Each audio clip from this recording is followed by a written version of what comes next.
Hey everyone, Rico Rivera here with Silicon East Real Estate powered by Guide. And today I have with me the man, the myth, the legend himself, Ryan Lundquist. Ryan, you want to introduce yourself for us? Hey, Rico, and hi, everyone. My name's Ryan. I'm an appraiser and housing analyst in the Sacramento area. Love what I do and excited to talk shop today. I love it, man. So let's get right into it. I remember me and you had a conversation similar to this when the pandemic first hit, when it first started, and everybody thought the sky was falling and real estate was going to go crazy, the opposite way, you know. And at that time, you said, "Hey, we kind of have to analyze the numbers, and we don't have enough data to analyze the numbers." I know you're a numbers guy and a data guy. Tell me what's been going on and what we have. I guess we can go 2020 to 2021 and now what you're seeing in 2022.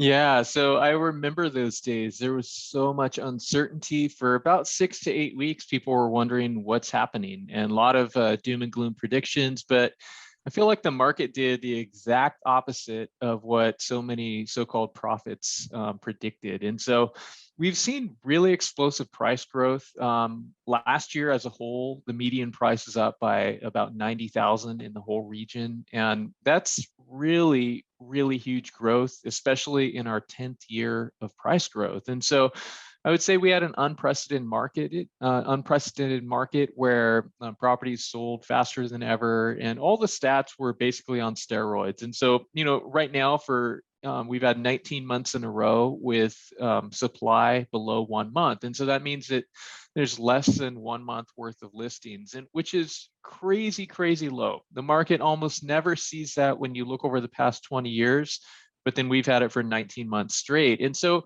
it just felt like a very lopsided market, and it almost feels like the new norm, and so I think at least on the positive side, we're actually starting to see more listings hit the market right now. Nothing abnormal, but I think that people are just so hungry for product out there that they're rejoicing in seeing that.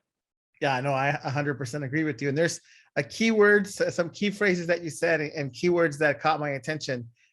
10 years in a row, growing market. And then you said 19 months in a row where we've had these, the listings, right? We had a shortage of inventory. So let's talk about that a little bit. 10 years in a row of a growing market. That's when we always tell our clients every 10 years something happens. What do you think is going to happen, man?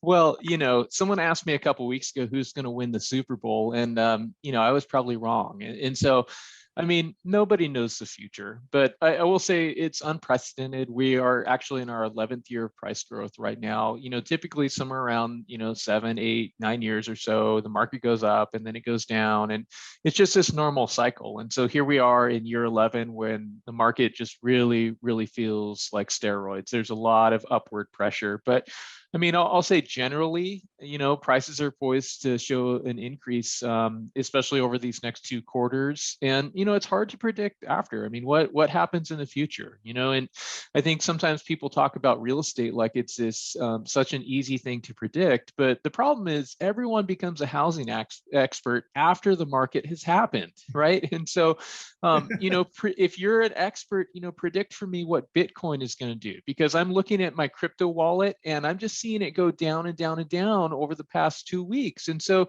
let me know what it's going to be worth next week or next week or next year so I can make a decision. And I think something similar happens with housing, where it's not so easy to predict at times. And so, but I'll say one of the problems that we're having is that we have a really anemic housing supply, and there's not a mechanism in place to see that increase rapidly. And so the hope is that at least with mortgage rates rising this year, that that will sort of cool some of the temperature. Okay, we need this crazy hot market to cool down a little bit. And so that would actually be a good thing. I think a lot of experts, I include myself in this number, we're expecting to see price deceleration, where you'd see that the market, instead of going up by 19, 20% last year, that it would go up by a lower number. And so that's exactly what we want to see. It sounds healthy to me. And hopefully that's what happens. But that's the thing, Rico. I mean, nobody knows the future. Unexpected things occur. And that's why I think it's difficult to predict housing. I 100% agree with you, man. And all those professional analysts have been wrong time and time again for so long. So I think if there was really anybody that can tell the future, they probably wouldn't be here. They probably would be on the beach somewhere, super rich because they've hit the lotto a million times. Anyways, on a different subject, um, you know, what is the biggest I would say surprise that you've had in this last 2 years? The biggest surprise, gosh, I don't know. I would just say that stats are unprecedented, that they are just mind blowing. I look and I pull the numbers each month and I'm going, wow, I cannot believe this. Or, that say multiple offers right now in the region, the past 2 weeks of pendings, about 70% of all have multiple bids. And I know everyone thinks 100% of the market is getting bid up. That's not true, but 70% is so far disconnected from what's normal. And so I would just say on a consistent basis, the stuff I'm pulling, I'm surprised. And sometimes when I'm appraising the different neighborhoods, I pull up and go, wow, is that what properties are selling for right now? Is that what someone just paid for a fixer? Or I can't believe that this person bought the property 2 years ago in El Dorado Hills and now it's selling for this now. And so I think that for me, at least, I feel like it's been a market of surprises where I'm just maybe not so much surprised, but just kind of shocked at times. I don't know if you've experienced that when you look at stuff up and think, oh wow, that got up there. I just experienced that on a listing right now that I listed a home in South Sacramento, 459. It went for 500 cash, 7-day close.